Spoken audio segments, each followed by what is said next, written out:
Hi everyone, so I started off with this little skull and this little skeleton hand that I found in my Halloween box, and I chopped the back of the skull off so I could fit it into the little cloche, like so. This cloche I've had on the side for ages, waiting for a project. I just hadn't decided what to put in it. As you can see, I've also attached the hand to the skull. And what I'm going to do is then glue this to the base in the cloche, so, well, the dome, the cloche, whatever you want to call it, so that it stands up and doesn't sort of fall over as I put the glass dome on. And here I'm just adding extra glue to make sure it stays in place, like so.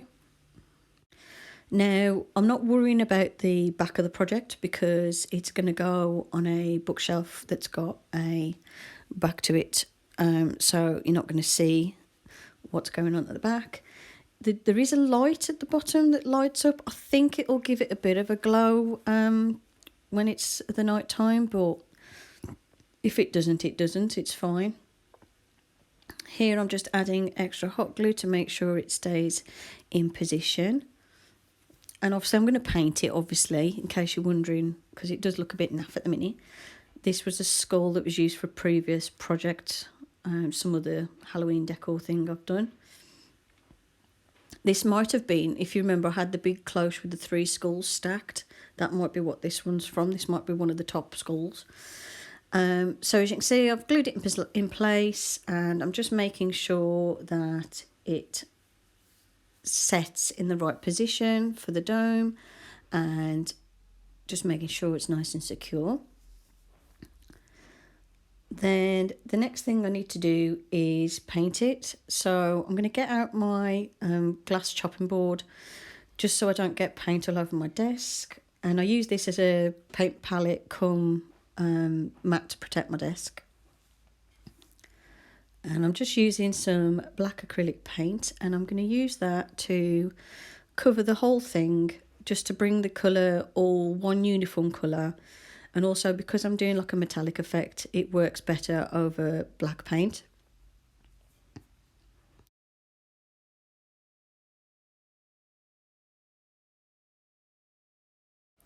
And once the piece is dry, it looks like this.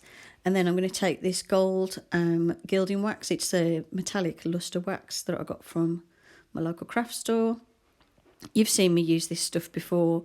It's great because once you've got apply it over the top of black paint, you get this lovely metallic effect. I normally use the silvery one, but lately I've really liked how the gold one comes out. Sorry about the glare of the lighting. For some reason my camera decided to pick up the lighting really weird. I think it's because the object's so dark, it was trying to sort of compensate for that. Then, as you can see, I'm making sure that's all over the hand so we can see all the details of those bones. And I'm also applying it to the skull to make all the details of the skull show up. And as you can see, it makes any little sort of nooks and crannies show up. It makes all those textures show, and obviously gives the whole thing a metallic effect. Makes it look like it's kind of made out of like a bronzy brass sort of material. And I'm applying it with my fingers because it's quite easy to do it that way. You can apply it with a cloth. You might find you occasionally get an area where it's applied a bit thick and won't spread, but don't worry, I'll show you how to fix that in a bit. So as you can see, I've got a couple of patches there where it's applied quite thickly and it doesn't really want to blend much. This stuff is water-based, so you can apply a little bit of water to help with the blending, but if you apply water, it's going to go into the little nooks and crannies and sort of make them not show up as much. So I prefer to apply this fairly dry. and I'm just going around making sure I apply it from all angles. You can, however, touch it up or take it off if you've got an area that's too thickly applied. Here I'm just using a brush so I can go in between the fingers. Ideally what I should have done is painted it first, then stuck it together, but never mind. Making things difficult for myself, but a small brush will do the trick, and it applies quite easily with a brush as well.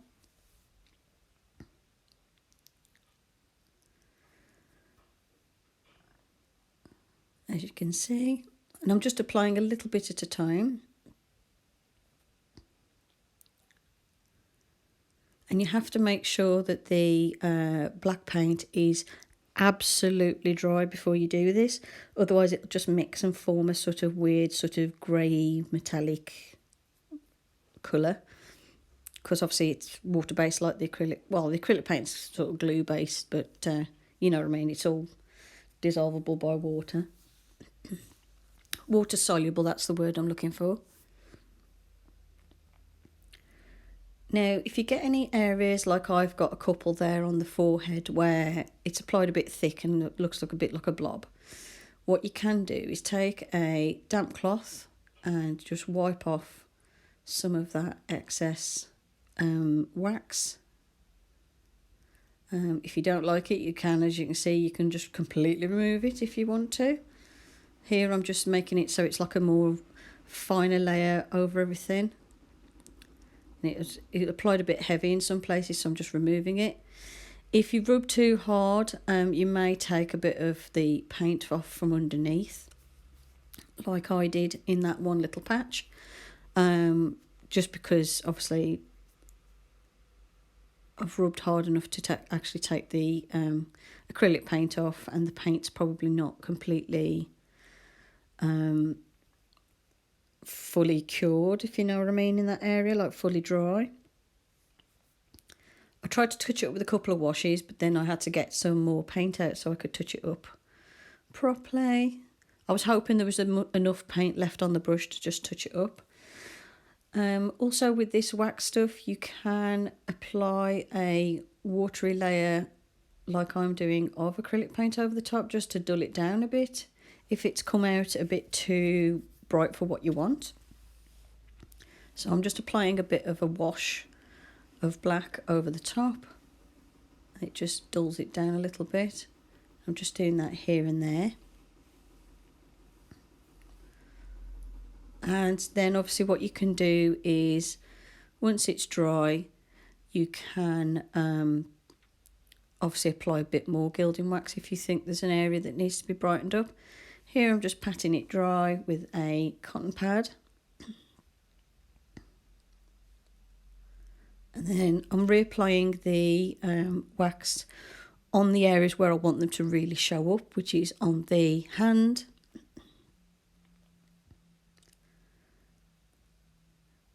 And then this is the stage where I realised I'm going to have to touch that patch up that I'd accidentally scratched off with some paint. So I had to get some more paint out. Now, obviously, if you're not careful and you're painting onto plastic with the acrylic paint, it will scratch off. But because this is going to be in a glass dome, it's not going to matter. But obviously, if this was something that was out on display and it might get knocked or scuffed, then what you'd want to do is apply a layer of black spray paint. But I didn't fancy getting the spray paint out because I'd use it as rarely as possible because of my asthma. So I tend to use paints that aren't scented, but you can what's the stuff? There's some stuff you can apply to the surface which helps the paint to stick. Some sort of primer. What's it called? Oh, I can't remember what it's called, but there is a primer you can use. Or you can just paint it with black spray paint and then apply the gilding wax over the top.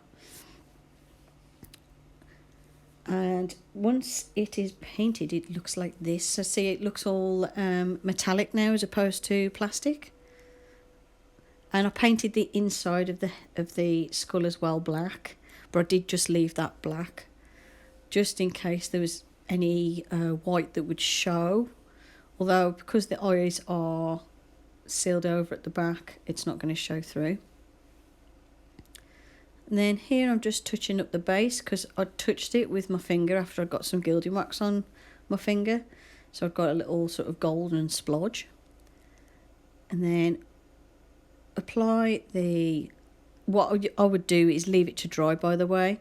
I just put this on so I could take the final photos, but what you would do is leave it to dry because any moisture that escapes will collect on the inside of the dome. So leave it to dry for a few hours and then you put the dome on. And it looks like this. I hope you enjoyed the video. Thanks for watching and I'll see you in the next one. Bye for now.